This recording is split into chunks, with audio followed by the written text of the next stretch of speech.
Hello, my name is and let me tell you a story.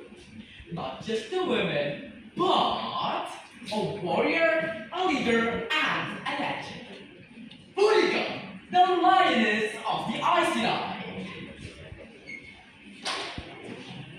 Long before she wore a crown or even held a sword, Burika was just a little girl with fire in her eyes. She was born and raised in the land once called Britannia, where the wind carries the sense of freedom. Her tribe, the Iceni, were proud and fierce. One golden evening, her father took her to the training ground. They saw warriors practicing with spears and shields as the sky blazed gray. Burika, my daughter, what do you see when you look at those warriors? I see strength, father. I see bravery. Father, is it true that only men are allowed to fight, and that girls should just, stay and leave?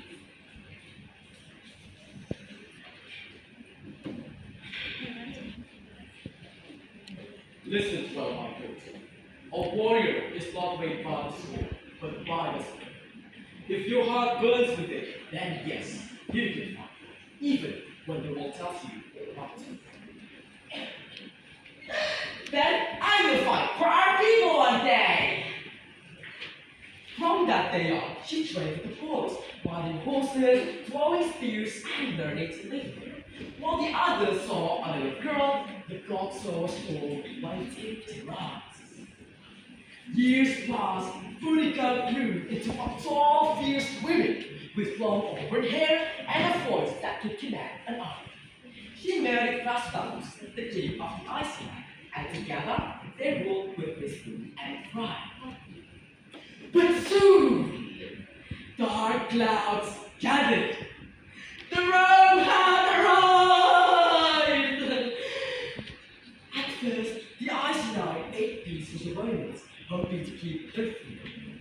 But after her husband died, everything changed. They wanted everything: the land, the gold, and Rome. They marched onto Burika's village with cold steel and cruel hearts.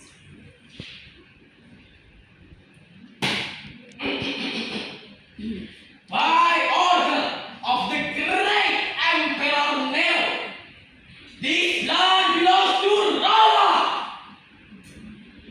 Burika answers angrily. Hey! You may conquer our soil, but you will never conquer our spirit. The officer laughed.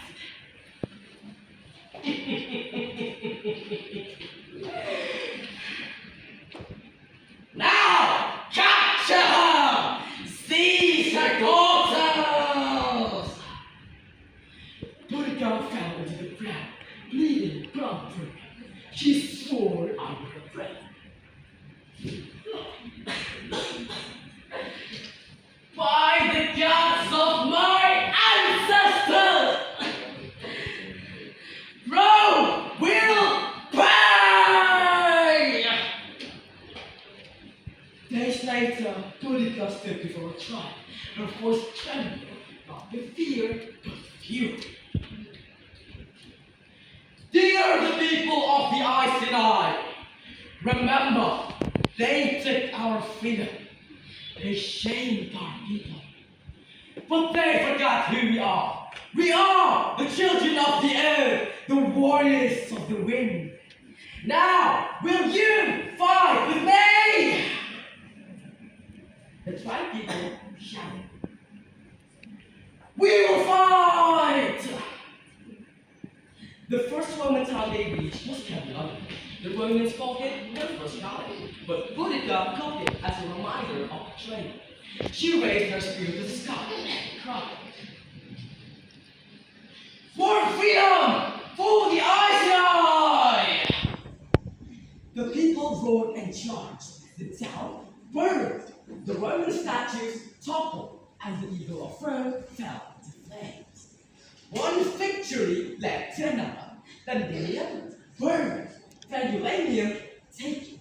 For a brief, blazing moment, Britannia belonged to its people again. But Rome was not done. They gathered their armies. On the morning of battle, the earth shook as thousands charged. Spears flashed, arrows flew, and the roar of battle filled the air. But Rome's tactics were brutal. Their shields tight, their lines unbroken. Slowly but surely, the Britons fell. When all seemed lost, Boudica looked towards the horizon. She knew the Romans would claim victory, but they would never claim her place. Dear the people of the Iceni, remember, they may take our land, but they shall never conquer our legacy. Thus, the warrior queen vanished into the legends. Today, in the land once called Britannia, her name still echoes. Statues stand tall in her honor, and poets still sing of her courage. In every woman who dares to rise, and in every soul who refuses to bow, carries a part of Boudica within. She was a living proof that a woman could burn and triumph the same fire as any man. She was not just a queen, she was a